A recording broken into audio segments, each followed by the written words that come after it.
We are back rating another team's 40 most expensive signings of all time, and today is Arsenal.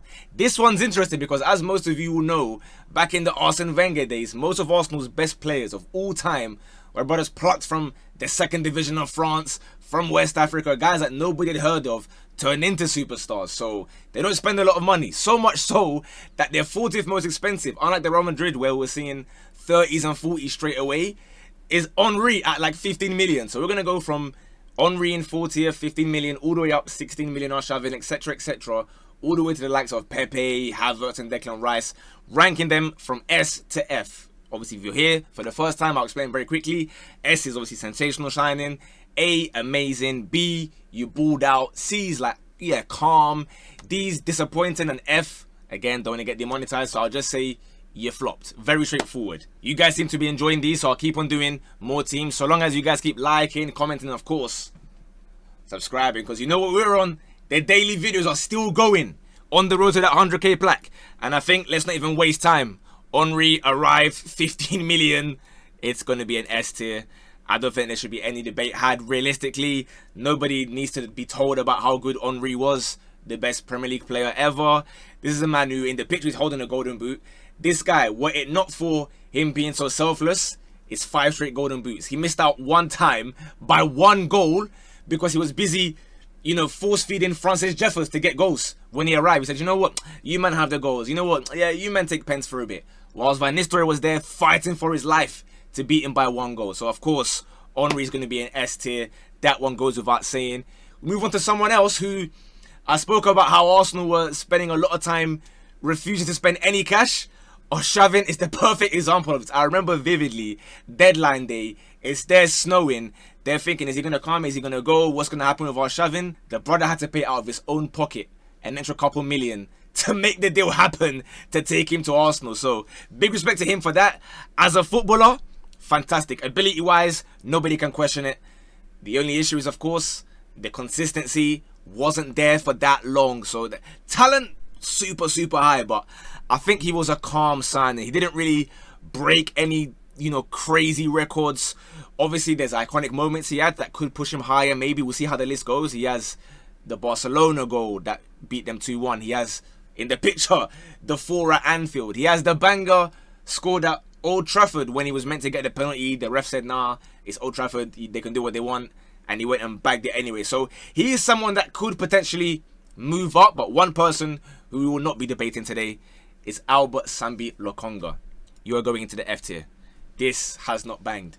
I heard Vince and company saying this is a Yaya Toure region. If you still believe that, go and pay the money for him now. He's available. Vince and company, go to buy Sambi Lokonga. 25 million just for you, buddy. Up next, we got Tomiyasu. Arrived as a 22-year-old from Bologna. It looked like this was going to be some serious guy. They were calling him the Samurai even.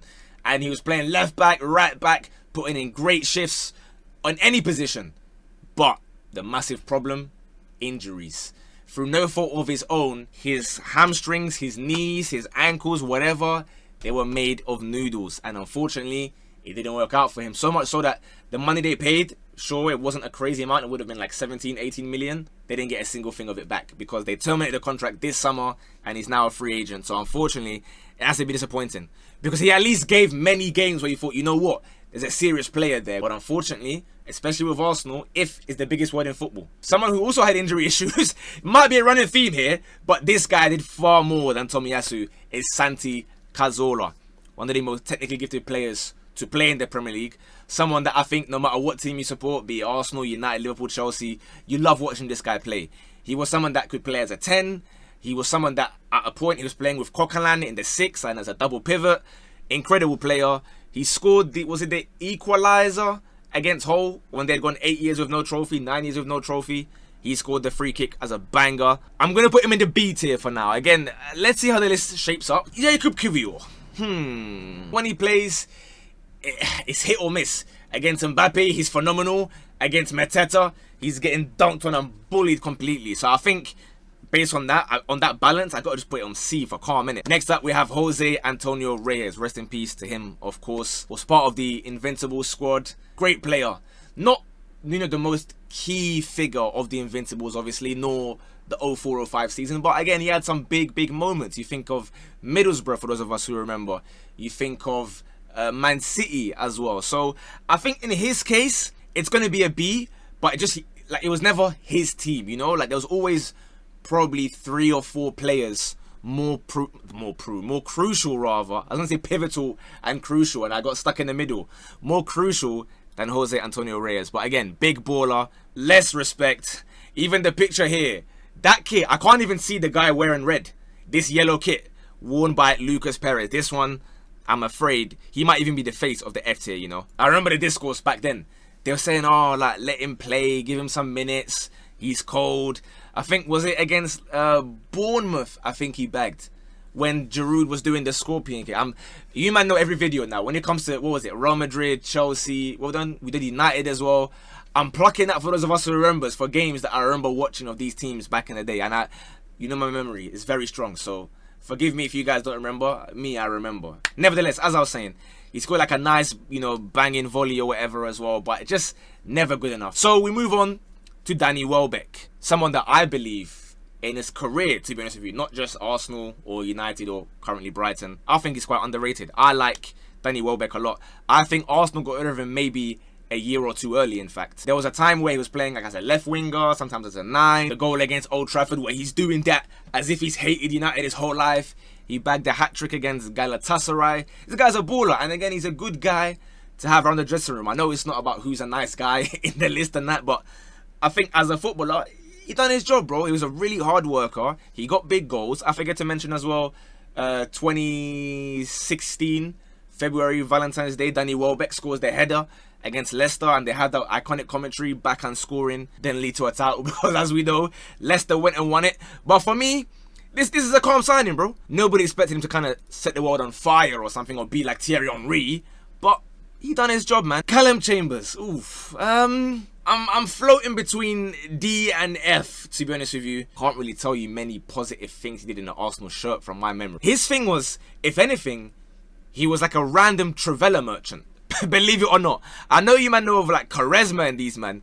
Callum Chambers was a defensive version. Leandro Trossard, someone that is under much scrutiny right now, to be fair, given the new contract. Obviously, Arsenal fans are fuming. He arrived at Arsenal for a pretty calm fee, in my opinion. It was like, what, 20, 21 million? And his immediate impact, I think, kind of goes unspoken. He, to my knowledge, from that January onwards, got the most assists in the league. Scored some clutch goals. The banger against Everton. There's a Liverpool one in there. Obviously, he's getting on now. He's obviously not a starter. He bags in a goal off the bench. He does this, you know, straight face celebration. Oh, I don't care. I'm upset that I'm not starting. And then he starts and plays meaty. And then, you know, it happens. But the reason why I've always liked him is because the Brighton days, I used to scream, he has to go to a top 4 club, bro. I promise you, he can cook. He can get you goals, bro. Given what's happening now, maybe they don't get Eze and Leao and Rodrigo because of Trossard. Then there might be questions about that one. But for now, I think he goes there. Leno. Ooh, Leno. Goalkeepers and Arsenal is a strange relationship because you often get keepers who, for a year or two, are fantastic, and then they just deep dive, fall off a cliff, bro. I'm gonna put him in disappointing, you know. People thought they were getting like a Neuer region or something. He was a bit timid to be a goalkeeper. I mean this in the politest way, yeah. There's 3 positions where I can't just have nice guys. Hear me out and let me know in the comments if you agree. Striker, I want my guy to be ruthless. I don't want like a nice, polite, friendly guy. Centre back, I can't have timid, shy centre backs. And goalkeeper, you have to be a crackhead. How many good dudes are the best keeper ever? There's nobody, bro. Furthermore, if we're talking about transfers as well, signed for what, 23 million? Fulham bought him for 2 million, guys. I think with like 1 million add-ons or 2 million add-ons. So you've lost 20 mil and you had him for a few years. Yeah, not really doing much. So there we go. Ooh, Gabriel Magalhaes. This one is where it gets tricky as well because Arsenal are not someone that, like the Madrid video, have much European heritage at all. So we were debating, is Champions League more important than just someone that was really, really good? Here it's more a case of, are you going to be above guys that won, you know, the FA Cups but in the Arsenal media period, right? Because some of the players we've listed, the likes of Danny Welbeck, Cazorla, Chambers, etc., they've won FA Cups and some of them had big roles to play. But I think Gabriel Magalhaes, for what was it, 23, 24 M's, he's in the A tier. Arteta and Arsenal owe him a Premier League, bro. the rock solid performances at the back. You watch this guy, forget the goals up front, that's another issue, bro. That guy, if he stays any longer, he's going to be chasing Terry's record for set piece headed goals. But defensively, any back to the wall performance where you think, you know what, Arsenal survived there, you scraped that a little bit. It's Gabriel Magalhaes making incredible last minute blocks. The moment he went to Turkey, his life changed. And I have to ask myself again, is Turkey the truth? That's the question for you guys in the comments. Are there any players that went Turkey and got worse? Because even ter Stegen, I remember, got a little bit better for a while. Mo Salah's put up the best year of his life. Aside from that, fantastic defender, just missing the trophies, unfortunately, to go with it. But I think as a player, the age profile you got him, yeah, that one is a no-brainer. That's an amazing, amazing signing. And again, I'm looking at it more because all could go up, but let's see how it goes afterwards. Kieran Tierney. Ooh. You know what I'm going to do here? I'm going to put him in calm because his spell is kind of split in half, where there were times I remember Arsenal fans talking about him like he could be the next captain. He was doing the whole, I always wear short sleeves even when it's snowing, but then he kept on catching colds and injuries to his muscles, so that didn't really bang. He had his Tesco bag. When the injury started, yeah, then it can be disappointing. But I think he did enough. The first 3 years or so, I think he was fantastic. But I think a calm is fair. It wasn't like breaking the bank to get this guy. And now another one. This is what I mean with goalkeepers, bro. The goalkeepers, they send me shops because can I really be putting... No, he has to be in calm. I can't. It's just a calm... He might be disappointing. The thing is, there were not much expectations with Ramsey. I remember all the Arsenal fans were actually fuming that they signed him. It was like, what, are we getting towards the 30 millions now? Like 25, 26 something million. They were like, this guy just gets bare relegations on his CV. Why are you bringing him? But that first year, he was putting up ridiculous performances. And I think fans loved him because you know how football fans are. When you are developing such a rapport with the fans, you're doing that to them, you're singing the songs and you're getting involved on social media and beefing Tottenham, they're going to love you. But we cannot look past that final season. Aaron Ramsdale was throwing the ball in his own net at times. There can be multiple moments, to be fair. There can be the pigeon that was on the grass. There can be the interview with Ian Wright or the podcast, whatever, where this guy said, I struggle to focus more than like 15 minutes in a game. That's why I get involved in the chants. And Ian Wright just said, excuse me? What was that supposed to mean? He couldn't believe his ears nor his eyes. From that moment, he was cooked, bro. Even if that's true, you don't say it, bro. You can't say as a goalkeeper, yes, I struggled to pay attention. But anyway, we move on to Lucas Torreira. This one disappointing. Mainly because Arsenal fans, probably especially looking at that kit, you just think of Lucas Torreira playing as a 10 for Unai Emery. Not good. Had some cool moments, to be fair. Obviously, that banger against Tottenham. Fair enough. Off he pops. Over to William Saliba. I think it's only right we put him next to his mate, Gabriel Magalhaes. Again, two players that have not won the league, nor even the FA Cup, to be fair.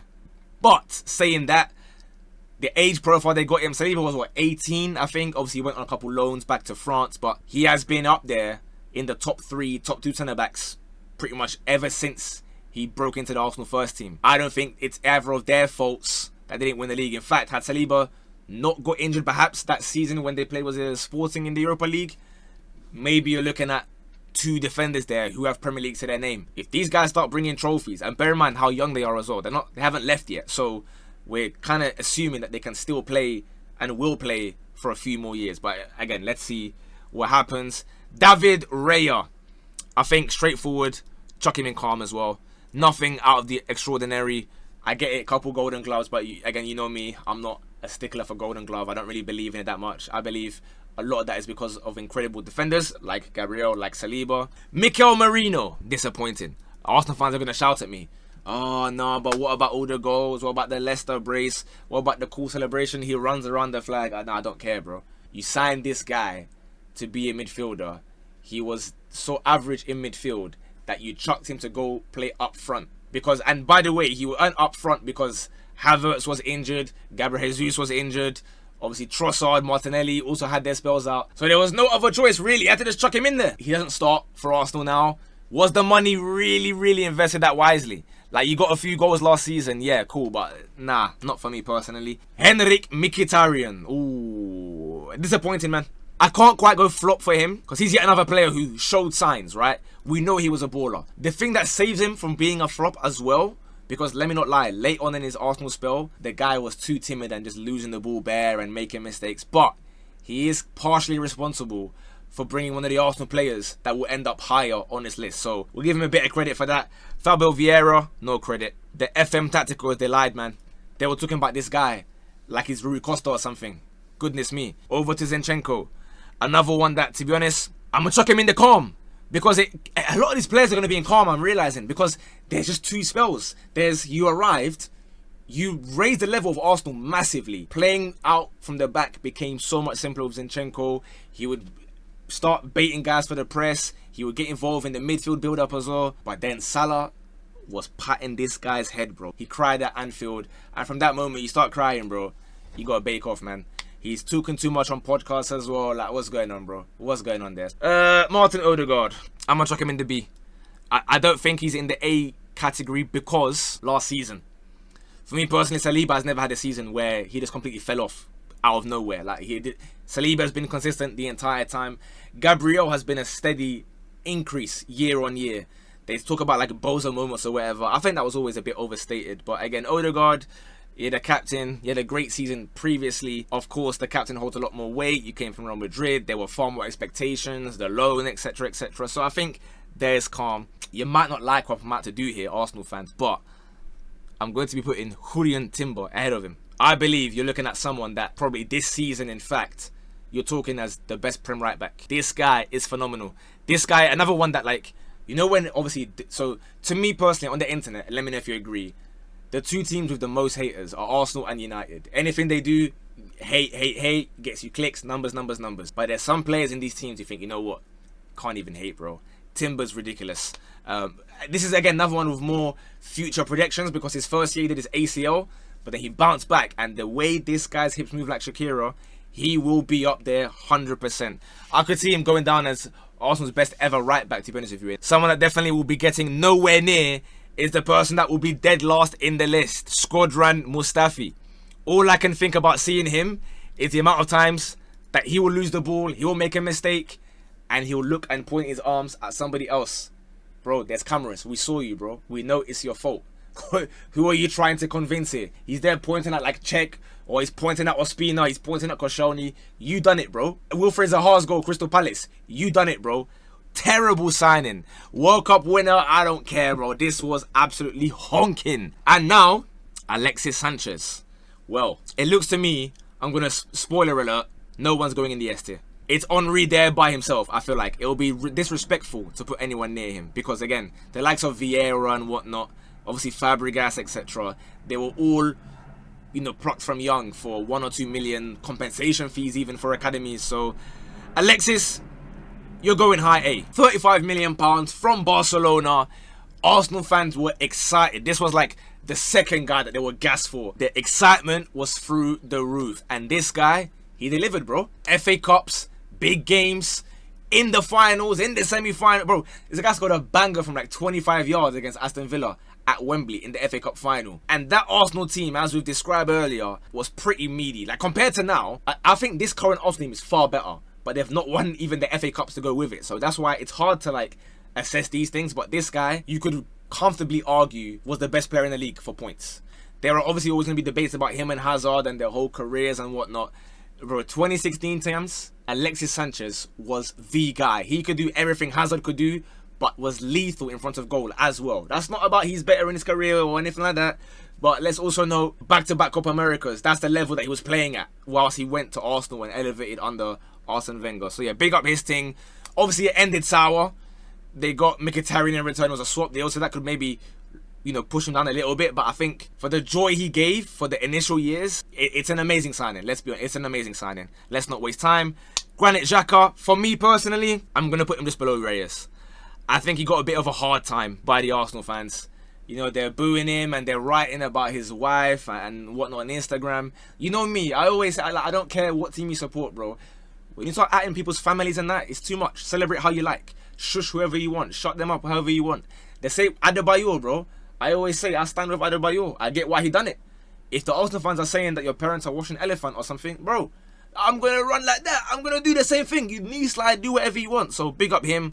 Xhaka as a footballer, a bit slow at first, but I think he fell victim to that referee tax where you get one red card and every time Oh, it's Granit Xhaka, therefore it's a red. Therefore it's a red. Tackle against Swansea, I think it was. That you never see a red like that ever again. Line splitting passes, defense splitters, long shot bangers, free kicks, everything.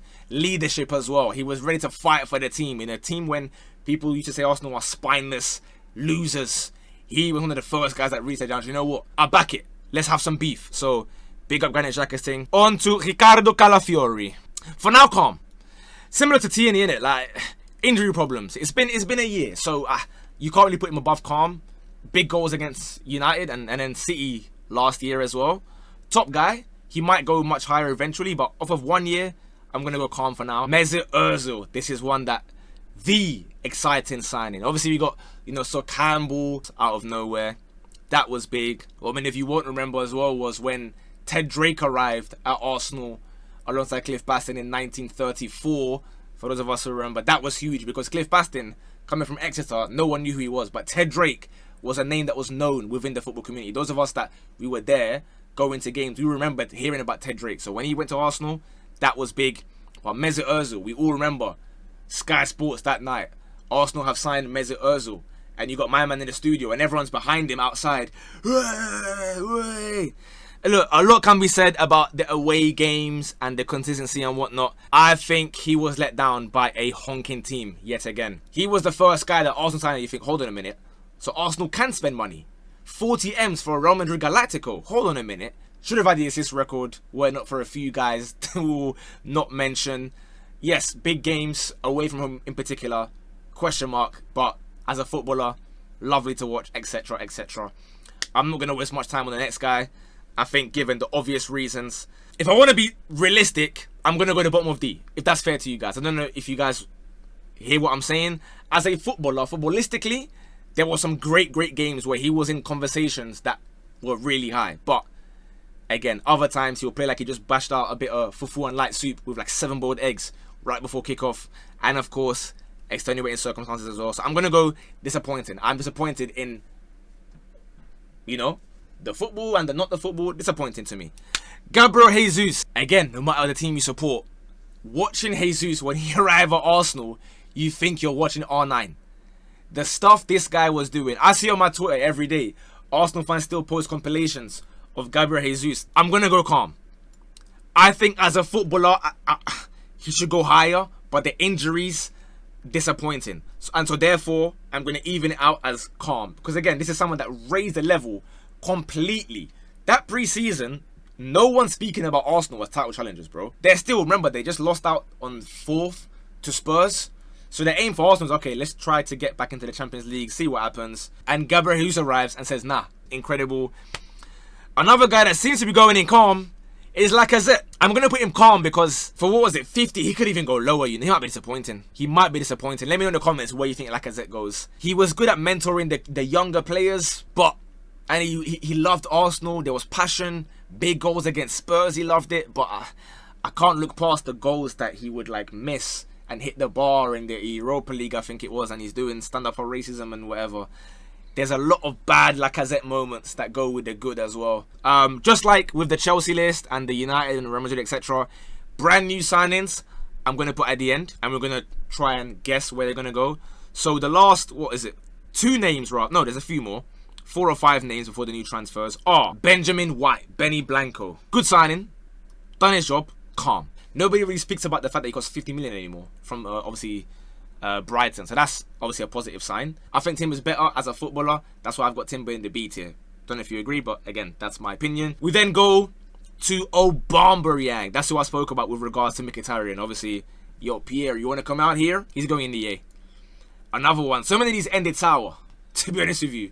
But the time that he was there, I remember it was like him and it was like Messi and Ronaldo that were going 5 years straight, bagging 20 goals. Obviously, part of that was at Arsenal as well.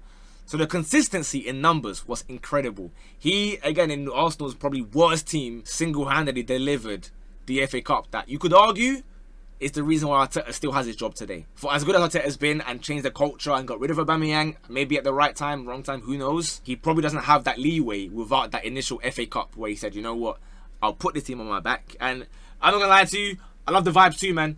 You know me, I love vibesy strikers. I love guys that will just, they think they're the guy, they know they're the guy, The likes of Aubameyang, the likes of like the Balotellis, the Ibrahimovics, etc. I'm not talking about them as players, just their mentality. I love that personally. So Aubameyang, A tier, delivered the FA Cup, consistent bagsman, end not so great, but you know, it is what it is.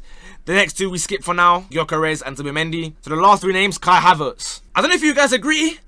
I think it's another calm, you know, in between like Welbeck and Tierney, because the expectations were quite low. High, obviously transfer fee, what was it, like 65 mil, something like that? I think given what everyone thought was going to happen, he was crucial in the run-ins a couple times. Obviously it took a while at the beginning. He had that Vic Star penalty against Bournemouth, was it? He didn't even want to celebrate, but now the fans seem to like get on with him. They miss him when he's injured. He's not incredible. It's not a B type signing because again, you were meant to be a midfielder, so we have to factor that in. If we use that same logic for other players, likewise for Kai Havertz, you weren't even meant to be a striker, but alas, there you are. But at least you were consistent with it and you have other good qualities, so I'll let him be there. Last two names, Nicola Pepe. This one might surprise you guys. I'm not going F. I'm not going F. There is a player in there. There was a player in there.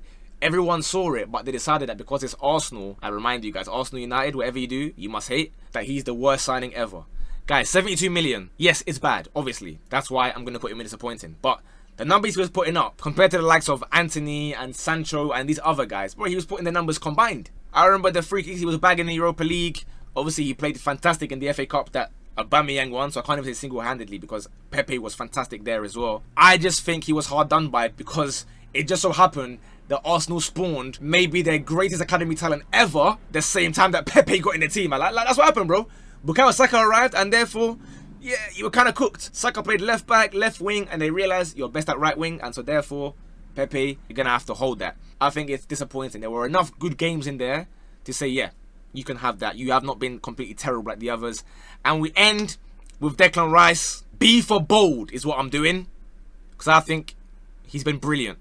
I repeat, of course, some of these players have won FA Cups and whatnot, so it's a bit techie. To be fair, I think he's showing captain potential.